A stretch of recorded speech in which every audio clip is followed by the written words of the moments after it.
Hey, what's up everyone? I'm Death Metal Joe. I'm here with the 65 Days of Static. Hi. Hey, go around, introduce yourselves and what you do for that. Sure. I'm Paul and do the programming and guitar also, and piano.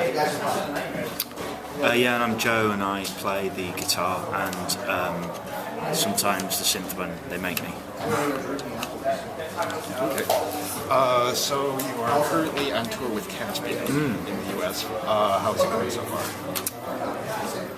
Yeah, it's cool. It's really good. We haven't been back to the US for 5 years. It's taken us 5 years to come back, and we forgot how hard it is to tour here because it's a very big country, and so we're just getting our heads around that. We did 6 weeks just now in Europe. And so we came straight off that into this, and it's very different here to tour, so it's going really good. Caspian dudes are awesome dudes, and yeah, probably the friendliest band we've toured with since we were much younger, so that's nice. And yeah, it goes, you know. We've been here a week, it feels like years. Have you been here a week? Yeah. I want to start off by asking you about your band name, specifically the origins. Now, I don't know if you guys wanted to keep that a mystery, or because on various sites there's like different theories about what it could mean. Sure. Which one do you think it means? Which one do you like Personally, best? I like the one about 65 days of straight white noise will drive the rendered listener insane or something Sure, like that, yeah. and it's a reference to that. Yeah. Although, you know, like obviously not with your music, of course, but Well, the thing Feels like that sometimes. yeah, I mean, I personally love craziness, so you know. Sure. We don't actually know. We were just kind of given the name from the guys who started the band, and just like the lineup's changed so many times. In the early days, we just ended up that was the name of the band. It's this weird kind of in Sheffield music scene in England, insular, and so it kind of started as this weird. It's almost like a movement. It wasn't really a movement because it's just a small northern city. Lots of people doing electronic music and weird, noisy stuff. Mostly noise, really. And there was tons of bands and tons of collectives, and it all kind of kept swapping around. And just people would, join and leave in the same day. So it was all kind of fuzzy. We were in a different band called Dinosaur County, and joined 65. But you joined before me. I joined before, yeah. Before we knew it, like this was all like really early days. And before we kind of knew it, we were Just 65. before we made any records whatsoever, and no one actually knows. Like, I've traced a few of the members of that kind of collective back, and no one actually knows. Clearly, someone knows. They're not telling. Yeah. But that makes it even better. But basically, we became the cemented lineup when Cy and Rob joined, the four of us. That was 2002, 2003. It stopped. We kind of took it and ran with it. So we were gifted this name, and it's an okay name.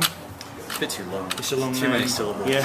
If I could pick again, I'd less syllables. One. Considering who's opening up for you guys tonight, I'd say count your blessings. Yeah, sure. Yeah, cool. So, you guys have been together for over a decade. 12 years. I think it's 13 now. Yeah. I think. What would you say your biggest challenge has been, as far as Just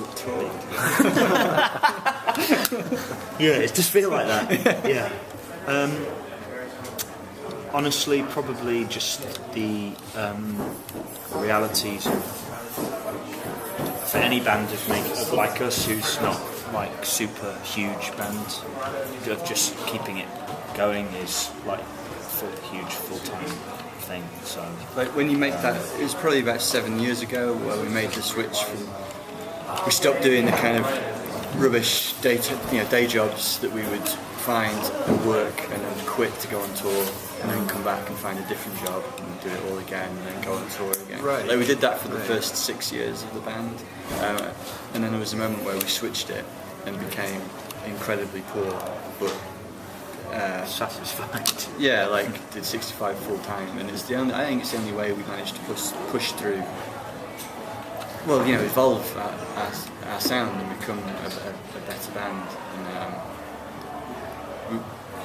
we kind of made ourselves do that with the. Well, what that means is that there's just never any money. It's a very, very Small operation.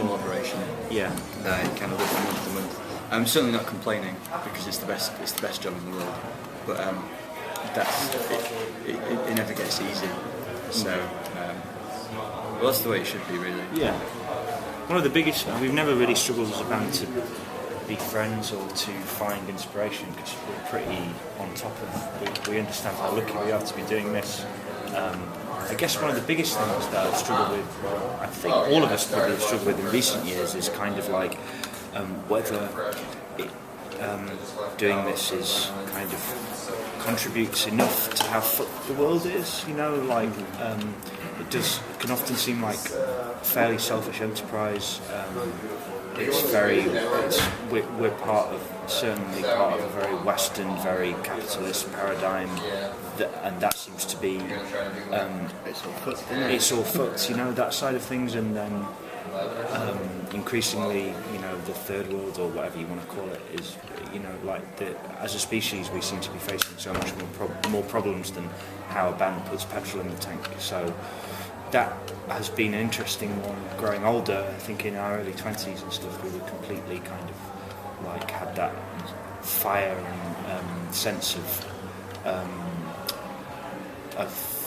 not music but being in a band as a calling. Whereas as we get older, it's certainly like music's certainly like the core of what we do. But whether actually It's the only thing we're good at. Yeah. Well. So it's like we don't want to stop doing it, but trying to work out how to turn it into something that's useful to other people. Make sure that it's always useful to other people. exactly.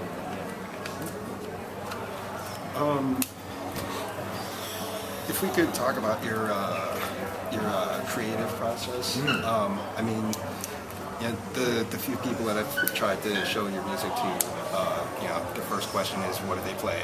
And I always have to say post rock, Sure. but that's just the tip of the iceberg. Yeah. I mean, there's so much that goes into your songs. Like, how does a song, like a 65 Days song, come together? Like, how does it start? Wow. I think if we knew that, we'd end up writing kind of the same song over and over again. The early stages of writing, we tend to just throw everything at it. Right? Yeah. It's so hard. It's so hard to even. Like, it gets harder the more times people ask us this question, because you never know what you're making until it's finished, and then it can only have been that thing, and it's all obvious. Right? But when you're actually doing it, you've got a small tiger in your coat. I'm sorry, I just got a text message. Don't worry, man. It's only 20.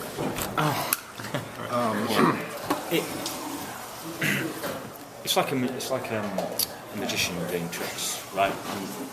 You like always want to know how the magician does the trick, but if you actually find out, the trick becomes so much more disappointing.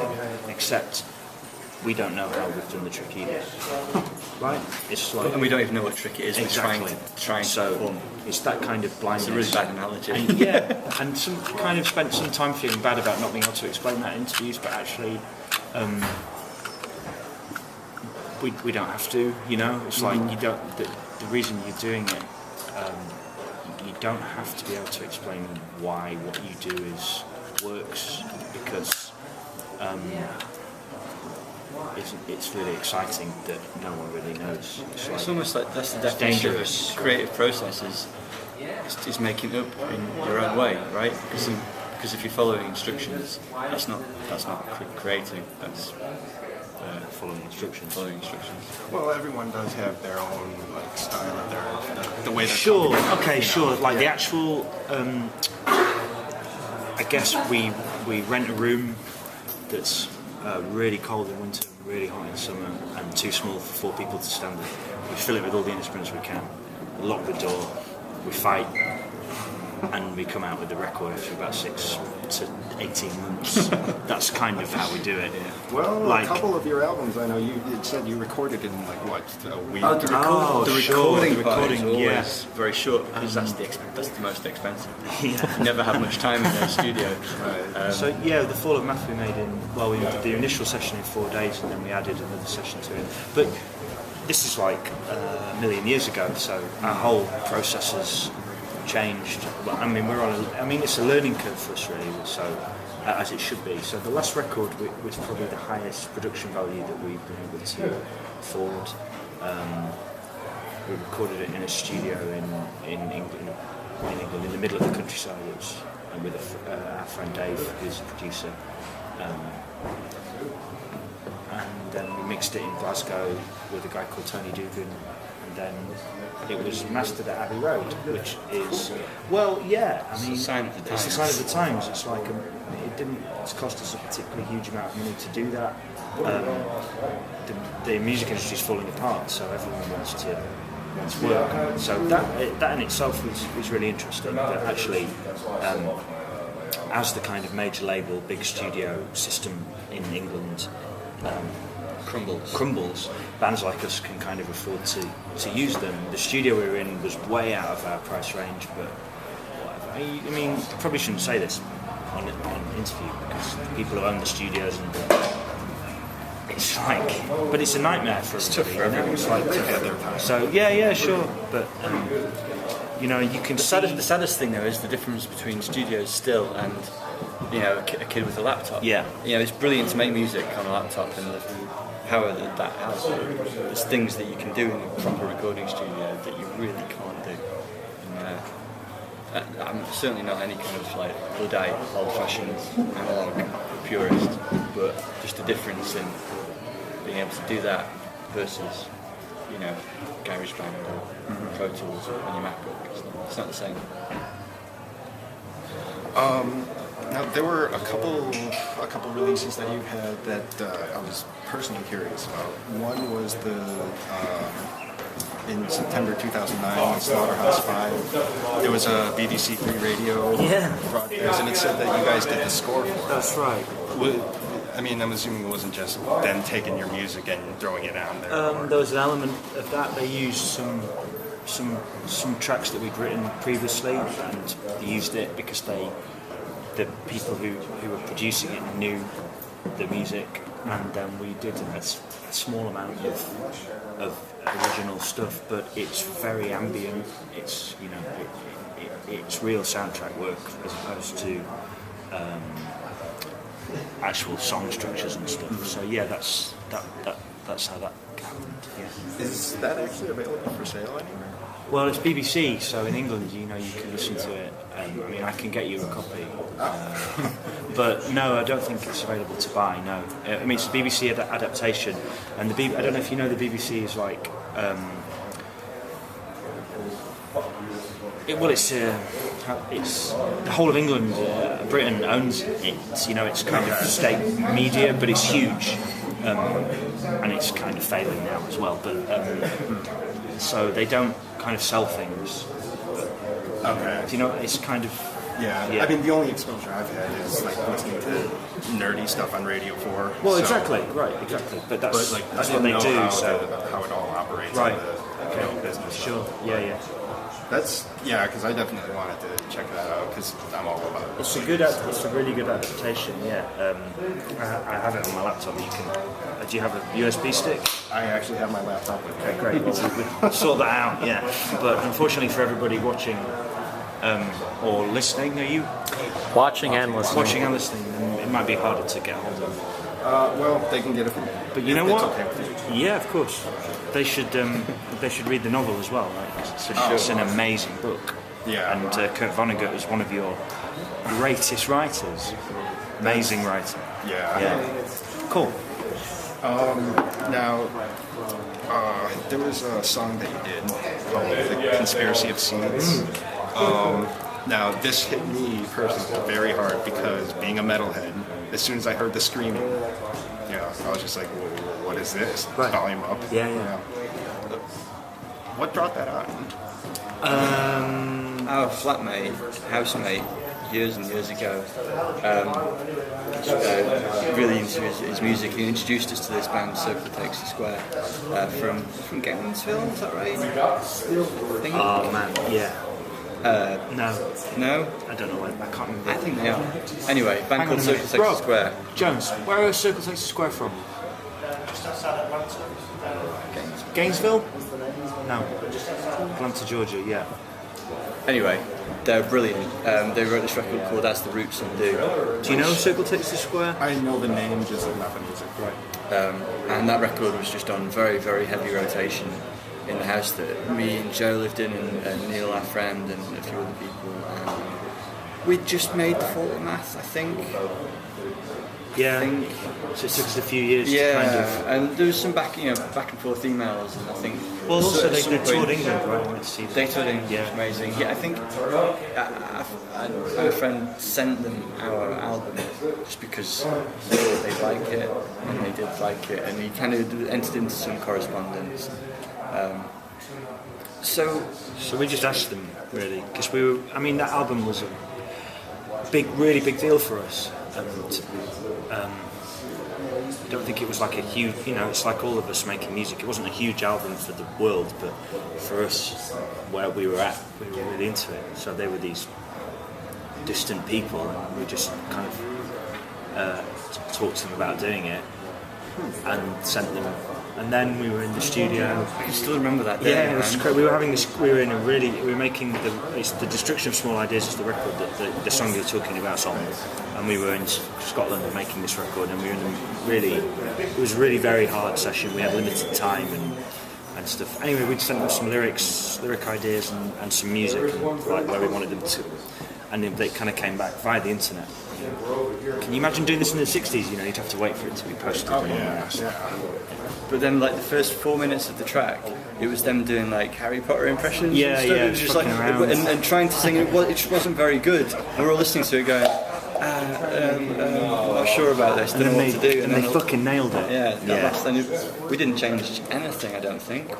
That last section where it just kind of comes in, it's just exactly what they did.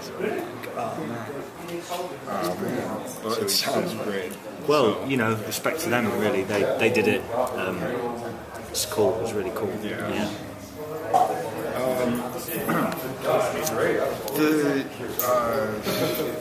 The soundtrack that you did in 2011, The Silent Running, for the remake, I'm assuming. No. No, it's the original. The film. original. We just re-soundtracked it. It was like a live soundtrack originally. Is how it all began.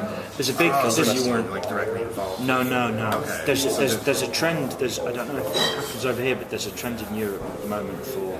It happens quite a lot. People kind of live soundtrack things. Frank Black actually did. Frank Black from the Pixies actually did a soundtrack for The Cabinet of Dr. Caligari, which is a German expressionist film from 1921. There's a lot of it goes on, and there was this particular film festival in Glasgow, Scotland, where we were invited to go and do it. So we wrote it for that. So it's the original film with a kind of reimagined soundtrack, and the release just kind of gestated out of that whole, the fact that we'd done it, people wanted to hear it, we crowdfunded the recording of it, it just happened very naturally. At the time we'd released We Were Exploding Anyway on 2010 on a new record label. We'd kind of fallen out with them. We were really fairly disillusioned with the kind of labels and that whole thing. So we were kind of taking some time out from that and doing weird projects like that. So the whole crowdfunding thing really kind of empowered us to, get back into making records again, really. So that's how it happened. Yeah. I don't know what your question was about. You actually answered it. All right, cool. Because it was kind of the information on like what exactly that was. Right. Was ambiguous. So. Right. Sure. Well, you know, the festival. There were a few bands. There's, I think, was it Zombie had done. Well, unless they were doing the year after. Yeah. I can't remember. Anyway, that's how it happened. Yeah. So it was these two performances, and the reaction to it kind of fed into us doing it in Europe at some of the film festivals, and then it just spiraled. We didn't plan to ever make a record of it, but yeah. There it is. Well, I'm definitely glad you guys decided to. Yeah, it's cool. So, I know you guys have your more tour dates in Europe after this US tour wraps up. Sure. Do you guys have any plans for after that, like another album, or is it just take some time off, relax? There's going to be a lot more time touring. off. Yeah. Because this record's only been out a month or something, 2 months, a month. So this is the first big set of touring supporting this record. We're doing an anniversary show for our first album in spring next year in London, because it's 10 years and it seemed like a cool thing to do, but we'll be back on the road, I imagine. All next year. Still doing this. I mean, it'd be nice to take on some other projects or something. If we have time to do some writing, we might, but there's going to be a lot more of this record before we move on to anything big, I think. Cool. So basic. I mean, the record, the Wild Light is the record that we just made, and it's a pretty big record for us. It took a lot to make. I think we're really proud of it. So we're probably going to squeeze a lot of touring out of it. It's fun to play. Nice. Cool. Well, my final question, which take all the time you need to think about it, because if your music were a food, what would it be?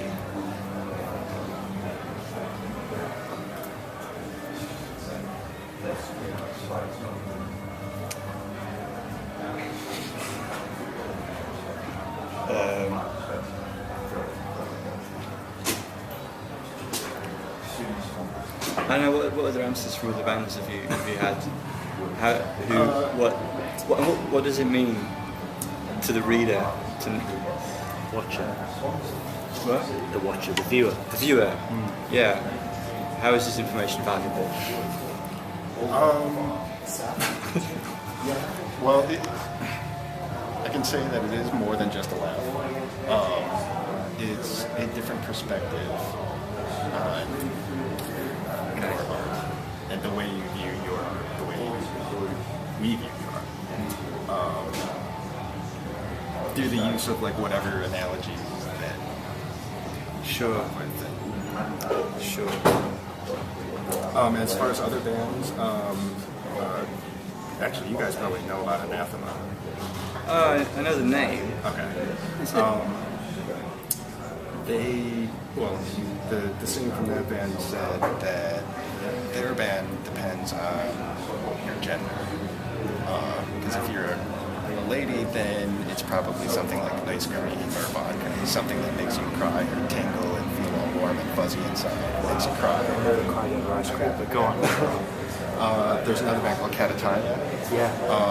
They said that their music was either really bad sushi with a lot of wasabi, or really, really, really dark chocolate, like 95% cacao.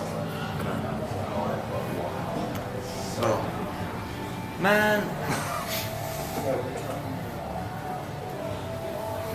Honestly, I don't think I can answer that question. Yeah, I understand where you're coming from, but I'm pretty freaked out about food in this country anyway. You put loads of weird stuff in there, so... we've got salt-flavoured water. Salt-flavoured. Why do you put salt in water? Yeah, that's news to me, but Corn syrup and everything. It's killer.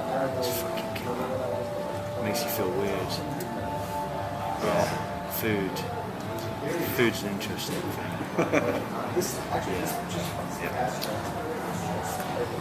Yeah, I can't. Okay. Yeah. That's cool. All right. Why don't we just leave it at something very, very tasty? And Yeah, complicated? sure. Tasty. Well, not too complicated. Well, complicated in a good way. All right.